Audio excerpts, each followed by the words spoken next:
Hi, hello. I have not created videos for a few weeks, which no one probably noticed. It really stressed me out a little bit just because I'm the type of person where if I say I'm going to do something, if I'm going to post videos once a week, then I want to honor that. However, life has been a bit chaotic, and I found that because we have been traveling so much, it's really challenging to document all the traveling in addition to do all the traveling and still be really present and connected at the same time. Our channel's called The Experience Family, and a big part of why we travel is to create memories and experiences together. And at the end of the day, I felt like I was spending the weekends locked in a room editing content, and I felt like that wasn't aligned with kind of what the purpose of this channel was whenever I set out to do it. So, I took a little bit of a break there. We went to Longboat Key and had a really good time there. I'm hoping to share some of that content eventually. However, I have to say that we probably didn't document as much as I would have liked to there, but my husband did get some really great drone shots, so I'm excited to share those because he's been working really hard on his drone skills. But yeah, I just wanted to be honest for a minute there and just say hi, and that my plan for now is not to do every single Sunday like it was before, but hopefully just to put out content, as we're able to, and to share things that potentially could help other families or other travelers just to find certain destinations, or maybe to learn things about those destinations that they didn't know about before. Because before we go on trips, that is kind of always my MO. I go into research mode. I want to know what it looks like. I want to know the ins and outs of everything. I know that's not how everyone travels, but I think that when you're traveling as a family, more information is better than less. So that's our goal, is to put out information to help others who are traveling. So I hope that you find something from these videos to be helpful. And today we're going to be talking about the French Quarter Inn. Now, I did a room tour of that last week. No, not last week. In the last video, and I'll make sure that I link to that. But go check that out if you want to see what the rooms are like. It was a really cool room. I had a fireplace in it, which was nice. And today we're going to be talking about what's special about the French Quarter Inn and why we chose it. And I should add that we are not affiliated with them in any sort of way. As of now, all of our travel is self-funded, so any review that we're doing is an honest review. We have no incentive to say anything other than the truth. So, but the reason we chose this hotel was because we found some really cool things about it. It's a little boutique hotel in the heart of Charleston, and what drew us into it was the fact that we were going to only have one night there. So I feel like one night at a hotel sometimes can feel a little bit hectic because you're unpacking and then packing and then leaving. But the reason we did that is because I had actually a medical appointment in the Charleston area. They changed the date of my doctor's appointment about maybe 1 or 2 weeks out. And so we were kind of stuck because our Airbnb, we were able to shift it back a little bit, but there was one night that was not accounted for. So we were looking for a place that would feel homey, and it would be hopefully a seamless experience where we're not looking all around for food. And traveling as a family is fun. We love it, but it can be stressful if everyone's tired and hungry. So I strive to make sure that everyone is always fed and as well rested as they can possibly be. And of course, that's not always something that we can achieve, but that is always my goal. So anyway, part of why we found this place is because we were looking to stay somewhere that was club level, hopefully or optimistically without a super high price tag, which is, most of you probably know, that's not really an easy thing to find. We did stay at the Charleston place a while back, and we did stay club level there. It was a great experience. At least the club level lounge part was. I'll make sure that I link to that video in case you're interested in checking that out. But we stayed there, and it was pretty expensive. It was probably close to about $1,000 a night. So I think we stayed there for a couple of nights, and yeah, so we decided we wanted to stay somewhere different just to try something else out. And we found the French Quarter Inn. And what was cool about it is it almost seemed like you were staying club level without staying club level. That's a really great thing, because when you're only staying somewhere for a night, you don't want to have to worry about going out for food for every meal. You don't want to have to worry about, like, for us personally, usually I will find a Trader Joe's or a grocery store and get like some berries and, just some like healthier options to have in our hotel refrigerator. But whenever you're only there for a night, that's obviously not worth it. So anyway, the club level vibe was definitely what got us into the French Quarter Inn, but there were so many other things that were so great about it. And that's what I'm going to share with you today. So when you're thinking like club level, what does that mean? So usually a club level lounge is on a particular floor, and it has food and drink that is provided throughout the day. There's different levels of this depending on where you stay. If you're staying at a 5-star hotel, you can expect that experience to be pretty fancy. If you're staying somewhere that's a little bit more moderate, then maybe you have something like a continental breakfast and, some sodas in there. It just really depends. But this hotel did not actually have club level, but it felt like it. And now I'm going to tell you why. I feel like I'm really going off on tangents today. So sorry about that. I'm not quite as scripted as usual. I just figured I would get on here and talk. And I don't know if you noticed, I don't have my usual laptop computer behind me.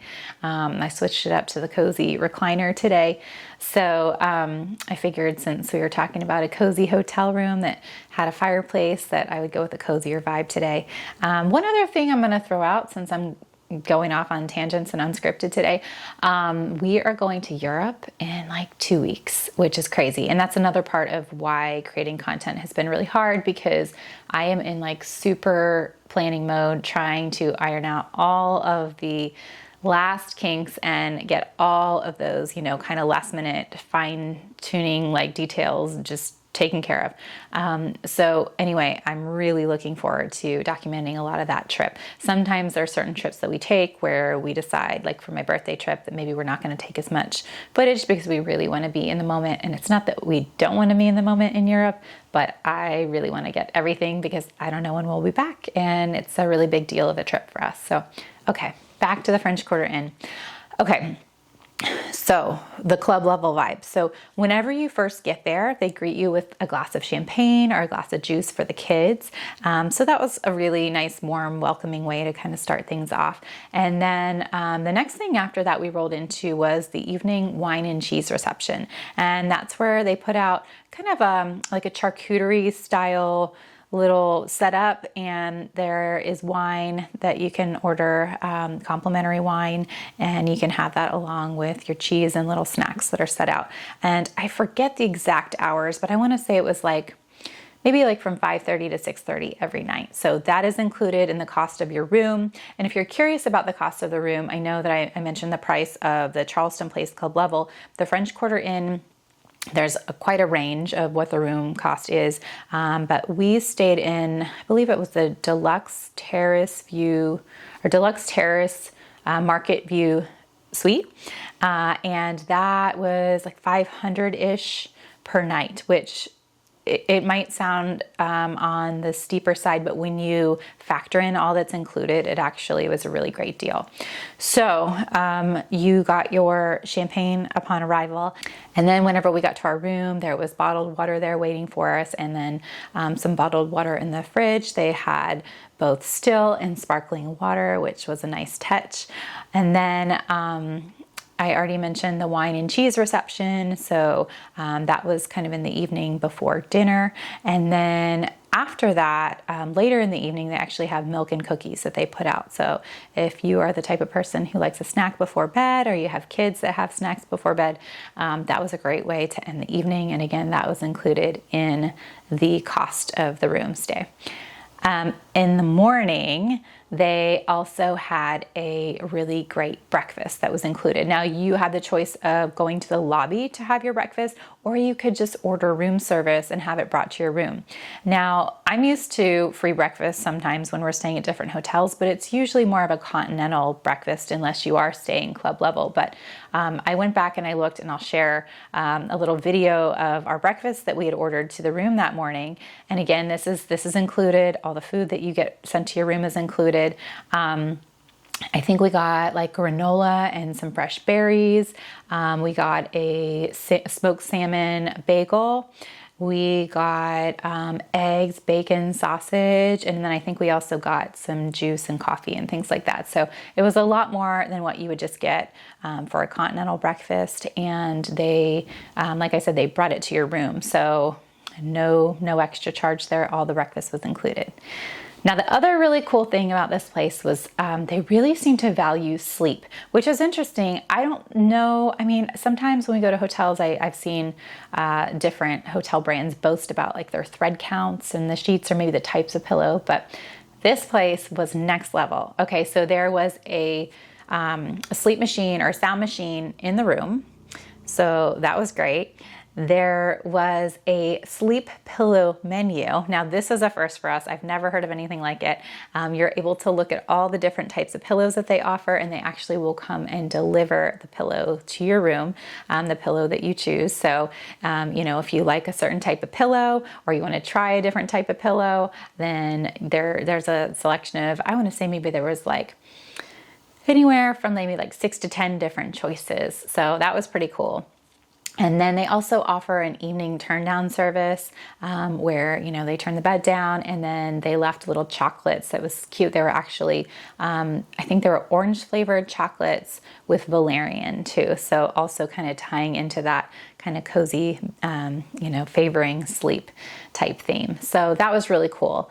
One other thing that is complimentary during your stay is free bicycles. So they have free bicycles out front and you're able to use them to just kind of go all over the city and explore. So that was also fun, not really tied into the club level thing or the sleep thing, but just another fun and included feature that, is valuable at the hotel. Now, the last thing that I wanted to mention is that our room also had a fireplace and a private terrace. So like I said, I believe this was called the Deluxe Market View Terrace Suite, not to be confused with Premium Market View Balcony Suite. So I think the balcony suites were more like, there were smaller balconies, maybe like 2 chairs could fit out. The terrace suites were amazing. They overlooked the city market. They were huge. So, there was a full-on table out there with 4 chairs, plenty of space around that too. And then you could go look over at the city market, which was a really neat vibe. So those were our favorite things about the hotel. It was, a really, in my opinion, a really great value. You're getting the free bikes, you're getting the sleep machine, the sleep pillow menu, you're getting the wine and cheese reception in the evening, you're getting milk and cookies before bed, and your breakfast is included. So to me, I felt that that was money well spent, definitely worth it, and we certainly would love to go back. The last thing I'm going to add that not every room has that was really neat to have was the fireplace. Now, you want to make sure that you read those room descriptions really carefully if that's something that you want, but that really just made our time there. Like, it was a little bit cool out that day and my kids just really enjoyed snuggling by the fireplace. We do not have a fireplace in our home anymore, so they really enjoyed just spending time by the fire, and that made that trip even more special. So that's just something to consider too. Just another kind of unique thing. I don't think I've ever stayed, I'm sure they exist, but I don't think I've ever stayed in a hotel with a fireplace actually in the room. So, I would love to hear of all of those perks that I listed, which one would be your favorite. I also would especially love to know if you're planning to stay at the French Quarter Inn, or if you have stayed at the French Quarter Inn in Charleston. I would love to know what your experience was. So thank you so much for watching today. And like I mentioned, if you want to see a full room tour, I will go ahead and make sure that I link to that for you. And stay tuned for some of our Europe content, because like I said, we leave in a couple of weeks. We have 3 main destinations. We are starting off in London, and then we are headed to Paris, and then we are headed to Venice, and then actually we're going to go back to London and stay outside of the city a little bit, and then we're also going to venture out to the Cotswolds as well. So we have so much coming up that we're so excited about. Right now, my biggest mission in life is 1, getting all the details kind of finalized, and 2, packing everything. I am really, honestly, a horrible packer. I am not a light packer, and I'm trying so hard to be a light packer for this trip because I think it's going to make everyone's lives easier. So I'm really into packing. And the third thing that I've really been doing a lot of lately is decluttering, because we are actually getting our floors done while we are away. And so we have to move everything out of the house, essentially, to make sure that the floors, that we don't get dust while the floors are getting done, like dust on everything, and just so they can actually do the floors. But the thing with that is when you see all your stuff and you start thinking about moving it, then you start thinking about, well, do I really need this or do I need that? Same thing with packing. Whenever you're thinking about packing, and say I go in my closet and I see all these clothes and I'm like, okay, I have like 3 things I think would work for this trip. Not a good feeling. It's really making me aware of how many extra things we have. And I generally tend to think that we do try to live a little more simplistically compared to your average person, but I think that we've hit our personal threshold and it's just feeling like too much. So I might do a follow-up to that and actually show and talk about some of the decluttering and some of the packing stuff. So stay tuned for that. And like I said, we will be posting our Europe stuff probably late summer, just so we have some time to edit all the content. But thank you so much for watching today. I hope that you found this to be helpful. If you are planning to stay at the French Quarter Inn in Charleston, and like I said, leave comments below and let me know which one of those perks you thought sounded the most appealing. And also, if you're planning to stay there or have stayed there, I'd also love to hear from you. So again, thanks so much for watching.